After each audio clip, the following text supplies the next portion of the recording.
'Tis the season to spend money, fa la la la la la la. I jingle.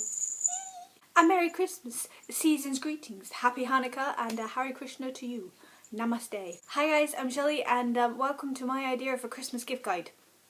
If you're watching this, you're probably a book lover, so you already have an idea of what to get somebody for Christmas if they like books. But in case you didn't, in case you're a bit stuck, I thought I would share with you some of my particular favourites that I think would make really good Christmas presents. Disclaimer, I'm not being sponsored or paid or anything for sharing these ideas with you. They're just books I like, and they're just books I think that other people will love, and I just wanted to share them with you. I am the head elf in these parts, so you better listen to what I say. I'm in charge of the workshop. God knows. So let's jump straight in with the YA books first. This is My True Love Gave to Me by Holly Black, Ali Carter, Gail Foreman, Jenny Han, David Levithan, all of the YA wonderful authors, and this is 12 short stories about Christmas, and I think this is a really great gift. It's hardback, it's beautiful, it has all the Christmas lights. You know, you see your best friend a little bit before Christmas and so you exchange gifts early. I think this would be really cool if you can exchange it early, like 12 days early, because then you can read the 12 little stories leading up to Christmas. On the same theme, we have Let It Snow by John Green, Maureen Johnson and Lauren Miracle. If you can see through all the glare, this is 3 short stories. Christmas stories again in a beautiful hardback shiny edition. There are other editions, but this one happens to be my favourite. Next up is a book that I think all teenagers should read and all young women should read, and that is All I Know Now by Carrie Fletcher.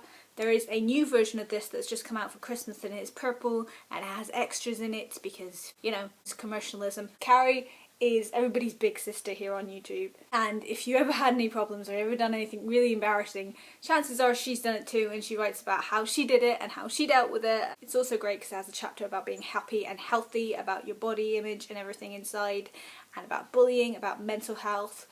Lots and lots of good things. It's a great advice book, and I think it's one of the best YouTube books that has come out. Then a little honourable mention for any teenage girls, for any best friends, for mothers to daughters, for daughters to mothers, to women, The Vagina Monologues by Ensler. I bang on about this book, but I don't think enough people read this book, and I think it makes a great Christmas present because you could talk about what's inside it. You can have a great laugh reading this. If you're a mother and you want to talk about vaginas to your daughter, this is a great way to step into the subject. I love this book, and I think that more people should give it to each other.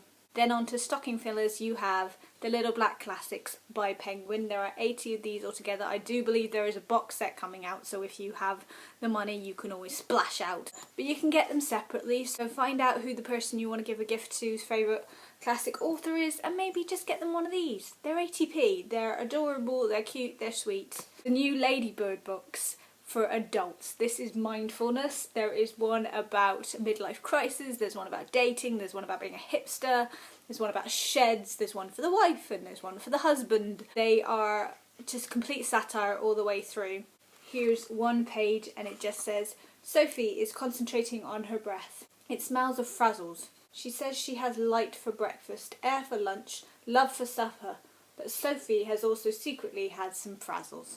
For a Secret Santa gift, this would be great, and they're about £5. Then for the little ones, you have Mog's Christmas Calamity by Judith Kerr, who is the famous writer who wrote The Tiger Came to Tea and the Mog series. All hell breaks loose and their Christmas gets ruined, but then the neighbours save it, and it's cute and adorable, and I think it's about £3 in Sainsbury's, and look, £2 of that goes to charity, so you're doing some good if you buy this as well, and it's lovely and cute and Christmassy. Who doesn't want a little bit of Mog Christmas?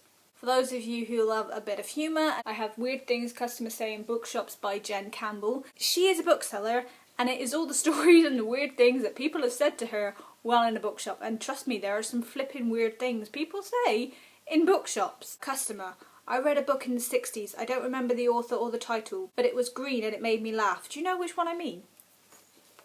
It's full of little anecdotes like that. I love it. And while on the theme of Jen Campbell, I couldn't not mention The Bookshop Book. This is a book about books. It's a book about bookshops. She makes a study of different wonderful bookshops around the world, including one on a barge, one on the back of a donkey. I will leave a link down below to Jen's website where you can ask for signed copies. The Uncommon Reader by Alan Bennett, and this is a great, beautiful edition, little hardback edition. It's so cute. If you want to get somebody a book that you're pretty sure they haven't read, I would get them this. Alan Bennett is a great, funny writer, and this is the story of the Queen, who finds out that a mobile library comes to the palace every, I think it's Tuesday or Thursday. She starts reading and reading and reading and taking on all these books to the point that she's going to the opening of Parliament and she's got a book hidden in the carriage and she's kind of reading and doing this at the same time. 84 Charing Cross Road by Helena Hanff. I have just read this and I have fallen in love with it. I have the copy that also has the Duchess of Bloomsbury Street in the back. This is a real life story of Helena, who wanted some second-hand books, and so she wrote to Marks & Co. in London. Helena was in New York. They swapped books and letters and food parcels over a 20-year period. It is a beautiful look at letter writing and how people corresponded. And then the Duchess of Bloomsbury Street, it's her diary as she experiences London and walks around it, and it's an ode to London. Just a beautiful, sweet, adorable tale, so I would highly recommend getting this for somebody who hasn't read it. Moving on to the most expensive book that I'm going to show you, for those of you who have a bit of cash. A post-secret book, for those who like a bit of cheering up, for those who love life, for those, well, for everybody. Post-secrets is a project where you send in a postcard to somebody named Frank Warren, and it's a complete secret on the front that you've never told anybody, you're too scared to tell anybody, and you tell them, and Frank makes books of them up, and there's websites of them up, and all these beautiful postcards, and it's just full of loads of different ones, and some are life affirming, some are scary, but I bet you can find one in here no matter what that links to you. I would suggest getting them second hand because sometimes people have written in them or have put their own secrets in them. Then we have the non-book books, starting with a Wreck-It journal. They don't look like this is mine that's been used up, but this is a journal full of ideas on how to wreck the crap out of it. Da, da, da, da, da. I would suggest a Wreck-It journal to pretty much anybody I've ever known. Even if you're not creative, it's a great way to just let your juices flow a little bit. For those of you who like to keep a diary but never have any idea on what to write in it, I would suggest the Q&A 365 questions, 5 years, 1,825 answers, a 5-year journal. Each day has a different question that you answer for a different year. I am now 2 years into this, so on May 1st it's, are you messy or neat? May 2nd, are you hesitating? And you can see how your answers change over 5 years. There are lots and lots of different versions of this. There's a Jane Austen version of this, like what would Jane do? See if you can find one that links to the person you want to give a present to.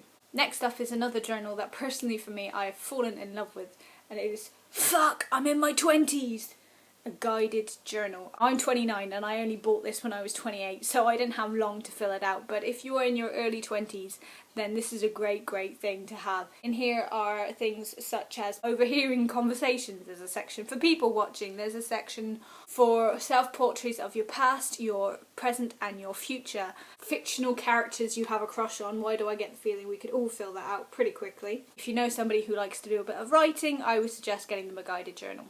There's so many books that I could talk about, such as the cloth-bound copies of classics. If you know somebody who likes classics, there are the little mini Doctor Who's. If you know somebody who likes Doctor Who stories, there are also the Firefly graphic novels, which are brilliant if you know somebody who likes Firefly and Serenity. Most of these copies of books I have are second-hand because I have a thing for second-hand books. It's a great little present for somebody if you can find a really old beat-up edition of their favourite book that's like from maybe the year they were born. I will leave links to everyone I've mentioned down below and to A books, because I think if you can buy a second-hand book, it just makes it, personally for me, it's a thing I love. Also a quick mention, if you are doing any of your shopping online this year and you live in the UK, and I'm sure there are American versions of this as well, I would urge you to use something called easyfundraising.co.uk or going through some kind of fundraising site. You put in a charity that you'd like to give money to, and a percentage of what you spend on a different shopping websites goes to the charity you want. We always spend more money at Christmas. Why not try and spread a little cheer and spread a little goodness and happiness and give to a charity of your choosing. I hope you guys are good. I hope you guys are having fun with your Christmas shopping and it's not stressing you out too much. And I will see you guys soon. Bye.